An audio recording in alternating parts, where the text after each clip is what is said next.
Hey guys, it's Brandy. Welcome back. As you probably guessed from the title, this is going to be my Witchathon 2018 reading wrap-up. Now, Witchathon is a readathon that is actually hosted by Rhiannon over at Crescent Moon Reads on YouTube. She ran this readathon from October 24th through the 31st. Yes, Halloween, so it was perfect. And the group book, let's just go ahead and get that out of the way, was The Girl Who Drank the Moon by Kelly Barnhill. Now, that's a young adult, middle grade kind of book. I gave it a try, and to be honest, I just ended up DNFing it. I tried to get into it. I got about 15% into it. And honestly, it just wasn't a book for me. It was a little slow.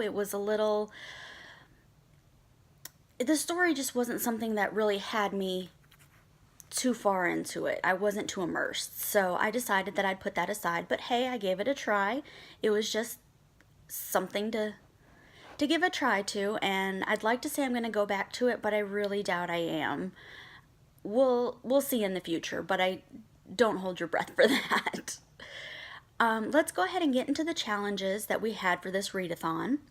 The first that we had, sorry if you see me looking down a lot, that's where my notepad is.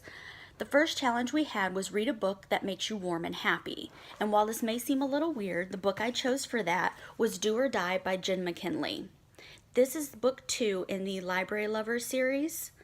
It's not very popular. It is a pretty recent series. I think this one was from 2006 or... No, this is 2012, so it's even more recent than that.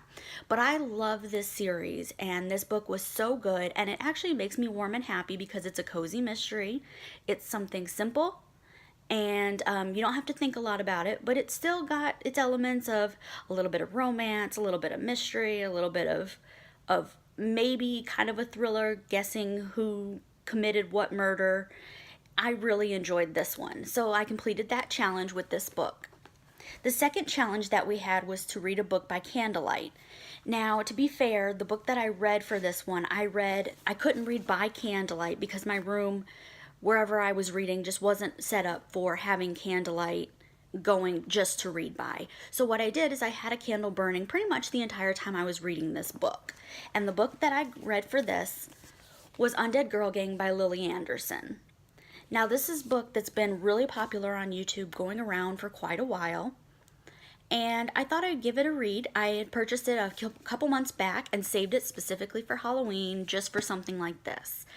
And also, to be honest in it, I started it before this readathon, but was able to finish it up during the readathon. I got about 50% through it, and then just finished it off for this readathon, excuse me. But keep this book in mind. We will be coming back to this for a couple other challenges as we go.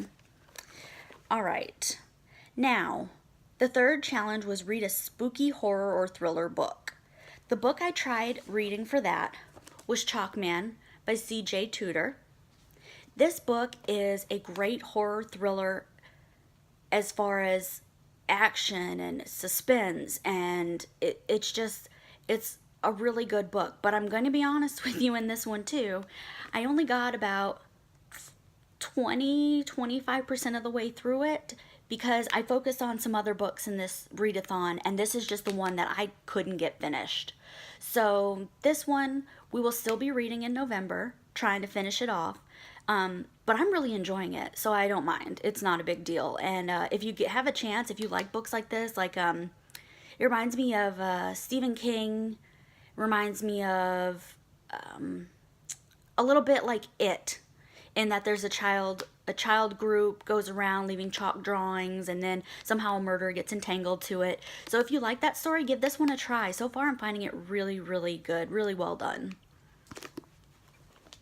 The fourth challenge we had was to read a book with paranormal elements. Again, we're going to go back to Undead Girl Gang.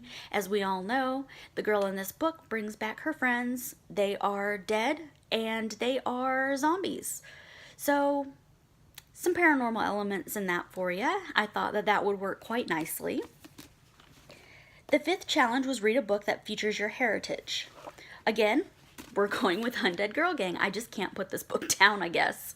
This is again by Lily Anderson, but the main character in here is Mexican or Latina, so it's perfect, goes with my heritage, and I thought that that was just a great fit. You don't see many of those characters in standard YA novels, especially like horror, thriller, kind of mystery novels. So I thought it was a really good fit that that character should be Mexican, and so I read that one and thoroughly enjoyed the character Mila. She was she was pretty brave, pretty funny, and if you don't mind swearing, it was a good book. For the last challenge, the sixth challenge, I buddy read a book with my friend Katie over on Instagram. Her Instagram handle is Books and Blush, and we went in together to read. So we went in together and read a book, and for that book we chose to read And Then There Were None by Agatha Christie. This book, of course, is the classic mystery thriller by the classic mystery writer.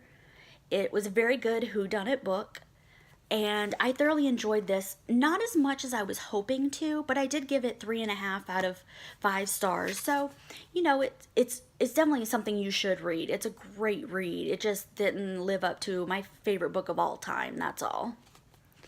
So all in all, that was my Witchathon 2018 wrap-up. And stay tuned, in the next day or two, I will have up a November TBR, and we will see what I have on my agenda for that. Keep in mind that I will be reading The Chalkman still, but I also have a couple books from the library that are out, and a few books that I want to read for the readathon that is taking place for all of November, and another readathon that is taking place in the beginning of November as well. I'll be doing a couple challenges out of that readathon, so stay tuned, and I will see you guys soon. Bye!